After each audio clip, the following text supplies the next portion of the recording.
97ാമത് ഓസ്കാറിൽ മികച്ച ചിത്രത്തിനുള്ള പുരസ്കാരം ലഭിച്ചത് ഏത് ചിത്രത്തിനാണ്? അനോറ എന്ന ചിത്രത്തിനാണ് 97ാമത് ഓസ്കാറിൽ മികച്ച ചിത്രത്തിനുള്ള പുരസ്കാരം ലഭിച്ചത്. ഏത് ചിത്രത്തിനാണ്? അനോറ. ഗാന്ധിജി ദക്ഷിണാഫ്രിക്കയിൽ ആരംഭിച്ച ദിനപത്രം ഏതാണ്? ഗാന്ധിജി ദക്ഷിണാഫ്രിക്കയിൽ ആരംഭിച്ച ദിനപത്രം ഇന്ത്യൻ ഒപ്പീനിയനാണ്. ഏതാണ്? ഇന്ത്യൻ ഒപ്പീനിയനാണ് ഗാന്ധിജി ദക്ഷിണാഫ്രിക്കയിൽ ആരംഭിച്ച ദിനപത്രം. ശീതസമരം എന്ന പദം ആദ്യമായിട്ട് ഉപയോഗിച്ച രാജ്യതന്ത്രജ്ഞൻ ആരാണ്? അത് ബെർണാഡ് ബറൂച്ച് ആണ്. ശീതസമരം, അതായത് കോൾഡ് വാർ, ശീതസമരം എന്ന പദം ആദ്യമായിട്ട് ഉപയോഗിച്ച രാജ്യതന്ത്രജ്ഞൻ എന്ന് പറയുന്നത് ബെർണാഡ് ബറൂച്ച് ആണ്. അപ്പം 97ാമത് ഓസ്കാറിൽ മികച്ച ചിത്രത്തിനുള്ള പുരസ്കാരം ലഭിച്ചത് അനോറ എന്ന ചിത്രത്തിനാണ്. ഗാന്ധിജി ദക്ഷിണാഫ്രിക്കയിൽ ആരംഭിച്ച ദിനപത്രം ഏതാണ്?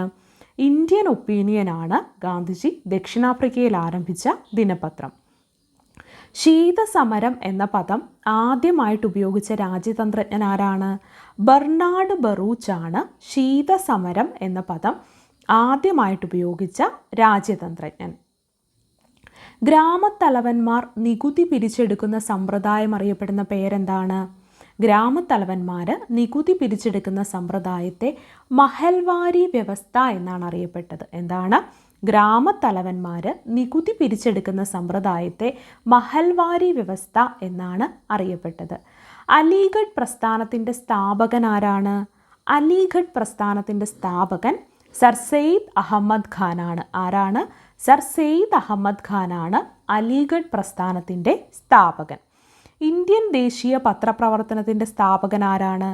രാജാറാം മോഹൻ റോയ് ആണ് ഇന്ത്യൻ ദേശീയ പത്രപ്രവർത്തനത്തിൻ്റെ സ്ഥാപകൻ. ആരാണ്? രാജാറാം മോഹൻ റോയ് ആണ് ഇന്ത്യൻ ദേശീയ പത്രപ്രവർത്തനത്തിൻ്റെ സ്ഥാപകൻ. ഇവിടെ ശ്രദ്ധിക്കേണ്ടത് ഇന്ത്യൻ പത്രപ്രവർത്തനത്തിൻ്റെ അല്ല, ഇന്ത്യൻ ദേശീയ പത്രപ്രവർത്തനത്തിൻ്റെ സ്ഥാപകൻ ആണ് ആര്?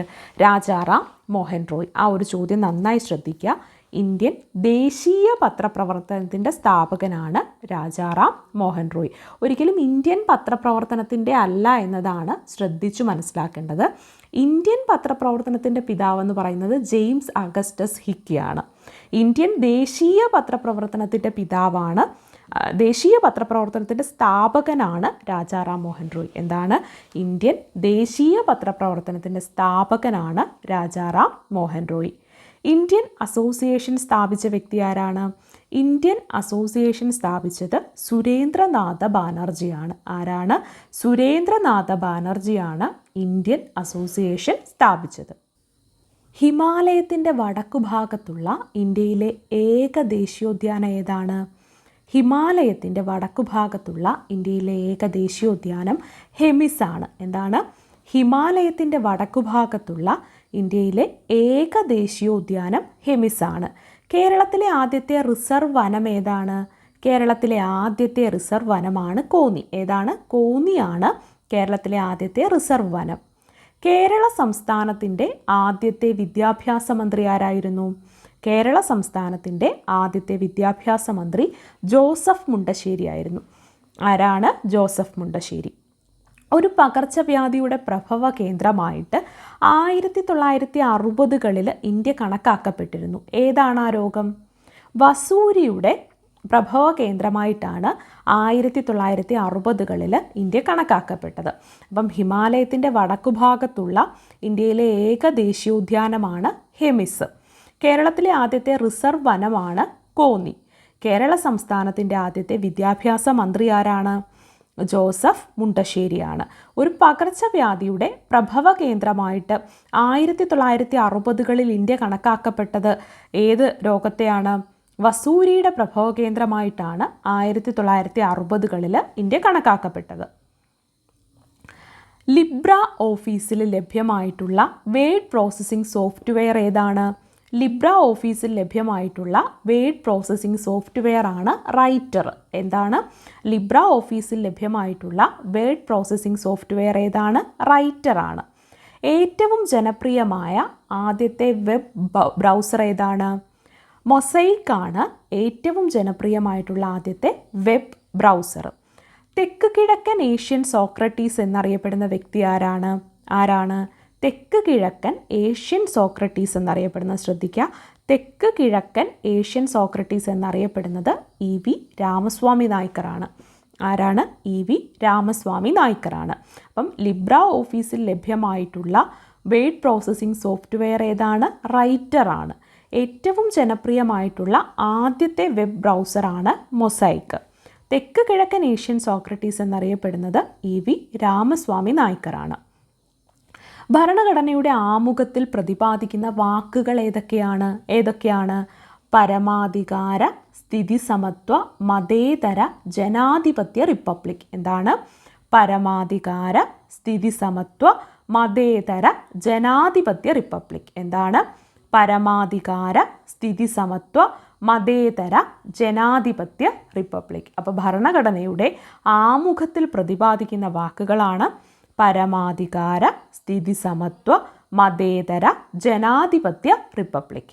വൈദ്യുത കാന്തിക പ്രേരണം കണ്ടുപിടിച്ച ശാസ്ത്രജ്ഞൻ ആരാണ്? മൈക്കിൾ ഫാരഡേ ആണ് വൈദ്യുത കാന്തിക പ്രേരണം കണ്ടുപിടിച്ച ശാസ്ത്രജ്ഞൻ. അപ്പോൾ വൈദ്യുത കാന്തിക പ്രേരണം കണ്ടുപിടിച്ച ശാസ്ത്രജ്ഞൻ ആരാണ്? മൈക്കിൾ ഫാരഡേ ആണ്. ഇന്ത്യൻ വ്യോമഗതാഗതത്തിൻ്റെ പിതാവ് ആരാണ്? ഇന്ത്യൻ വ്യോമഗതാഗതത്തിൻ്റെ പിതാവാണ് JRD ടാറ്റ. ആരാണ്? JRD ടാറ്റയാണ് ഇന്ത്യൻ വ്യോമഗതാഗതത്തിൻ്റെ പിതാവ്.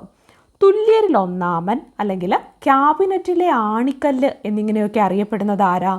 തുല്യരിൽ ഒന്നാമനെന്നും ക്യാബിനറ്റിൻ്റെ ആണിക്കല്ലെന്നും ഒക്കെ അറിയപ്പെടുന്നത് പ്രധാനമന്ത്രിയാണ്.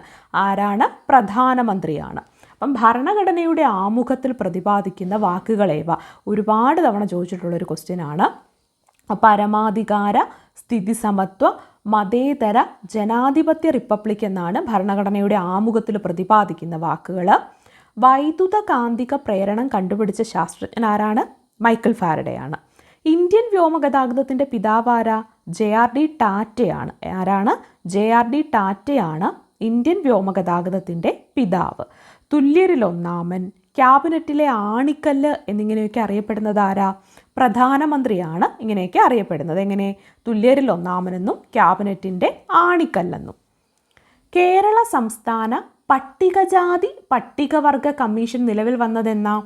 കേരള സംസ്ഥാന പട്ടികജാതി പട്ടികവർഗ കമ്മീഷൻ നിലവിൽ വന്നത് 2007 എന്നാണ്. 2007 കേരള സംസ്ഥാന പട്ടികജാതി പട്ടികവർഗ കമ്മീഷൻ നിലവിൽ വന്നത്. സാർവദേശീയ മനുഷ്യാവകാശ ദിനമായിട്ട് ആചരിക്കുന്നത് എന്നാണ്?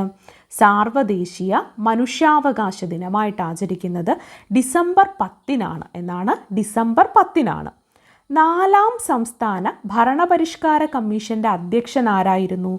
4ാം സംസ്ഥാന ഭരണപരിഷ്കാര കമ്മീഷൻ്റെ അധ്യക്ഷൻ VS അച്യുതാനന്ദനായിരുന്നു. ആരാണ്? VS അച്യുതാനന്ദനായിരുന്നു. കേരളത്തിൽ തദ്ദേശ സ്വയംഭരണ സ്ഥാപനങ്ങൾക്കായിട്ടുള്ള ഓംബുഡ്സ്മാൻ എന്നാണ് പ്രാബല്യത്തിൽ വന്നത്? പ്രാബല്യത്തിൽ വന്നത് 2000 1999 അത് വരുന്നതെങ്കിലും പ്രാബല്യത്തിൽ വന്നത് 2000 കേരള സംസ്ഥാന പട്ടികജാതി പട്ടികവർഗ കമ്മീഷൻ നിലവിൽ വന്നത് എന്നാണ്? 2007 കേരള സംസ്ഥാന പട്ടികജാതി പട്ടികവർഗ കമ്മീഷൻ നിലവിൽ വന്നത്. സാർവദേശീയ മനുഷ്യാവകാശ ദിനമായിട്ട് ആചരിക്കുന്നത് എന്നാ? സാർവദേശീയ മനുഷ്യാവകാശ ദിനമായിട്ട് ആചരിക്കുന്നത് ഡിസംബർ 10. 4ാം സംസ്ഥാന ഭരണപരിഷ്കാര കമ്മീഷൻ്റെ അധ്യക്ഷനാരായിരുന്നു? VS അച്യുതാനന്ദനായിരുന്നു. കേരളത്തിൽ തദ്ദേശ സ്വയംഭരണ സ്ഥാപനങ്ങൾക്കായിട്ടുള്ള ഓംബുഡ്സ്മാൻ എന്നാണ് പ്രാബല്യത്തിൽ വന്നത്? 2000 പ്രാബല്യത്തിൽ വന്നത്. ലോകത്തിൻ്റെ കശുവണ്ടി തലസ്ഥാനം, ശ്രദ്ധിക്കുക, ലോകത്തിൻ്റെ കശുവണ്ടി തലസ്ഥാനം എന്നറിയപ്പെടുന്ന കേരളത്തിലെ ജില്ല ഏതാണ്? കൊല്ലം ജില്ലയാണ് ലോകത്തിൻ്റെ കശുവണ്ടി തലസ്ഥാനം എന്നറിയപ്പെടുന്ന കേരളത്തിലെ ജില്ല. വീട് നിർമ്മിക്കുമ്പോൾ മഴവെള്ള സംഭരണി നിർബന്ധമാക്കിയ വീട് നിർമ്മിക്കുമ്പോൾ മഴവെള്ള സംഭരണി നിർബന്ധമാക്കിയ സംസ്ഥാനം ഏതാണ്? വീട് നിർമ്മിക്കുമ്പോൾ മഴവെള്ള സംഭരണി നിർബന്ധമാക്കിയ സംസ്ഥാനം തമിഴ്നാടാണ്. തമിഴ്നാട്ടിലാണ് വീട് നിർമ്മിക്കുമ്പോൾ മഴവെള്ള സംഭരണി നിർബന്ധമാക്കിയത്. PMRY അതായത് പ്രധാനമന്ത്രി റോസ്ഗാർ യോജന പദ്ധതി നിലവിൽ വരുമ്പോൾ അത് എത്രാമത്തെ പഞ്ചവത്സര പദ്ധതി കാലത്തായിരുന്നു എന്ന് ചോദിച്ചാൽ 8ാം പഞ്ചവത്സര പദ്ധതി കാലത്താണ് PMRY അല്ലെങ്കിൽ പ്രധാനമന്ത്രി റോസ്ഗാർ യോജന പദ്ധതി നിലവിൽ വരുന്നത്. 8ാം പഞ്ചവത്സര പദ്ധതി കാലത്താണ്. ഹരിത കേരളം പദ്ധതി ഉദ്ഘാടനം ചെയ്തതെന്നാണ്? ഹരിത കേരളം പദ്ധതി 2016 ഡിസംബർ 8-നാണ് ഉദ്ഘാടനം ചെയ്തത്. എന്നാണ്? 2016 ഡിസംബർ 8-നാണ് ഹരിത കേരളം പദ്ധതി ഉദ്ഘാടനം ചെയ്തത്. അപ്പം ലോകത്തിൻ്റെ കശുവണ്ടി തലസ്ഥാനം എന്നറിയപ്പെടുന്ന കേരളത്തിലെ ജില്ല ഏതാണ്? കൊല്ലം ജില്ലയാണ്. വീട് നിർമ്മിക്കുമ്പോൾ മഴവെള്ള സംഭരണി നിർബന്ധമാക്കിയ ഇന്ത്യൻ സംസ്ഥാനം തമിഴ്നാടാണ്. PMRY അല്ലെങ്കിൽ പ്രധാനമന്ത്രി റോസ്ഗാർ യോജന പദ്ധതി നിലവിൽ വരുമ്പം അത് എത്രാമത്തെ പഞ്ചവത്സര പദ്ധതി കാലത്തായിരുന്നു? 8ാം പഞ്ചവത്സര പദ്ധതി കാലത്തായിരുന്നു.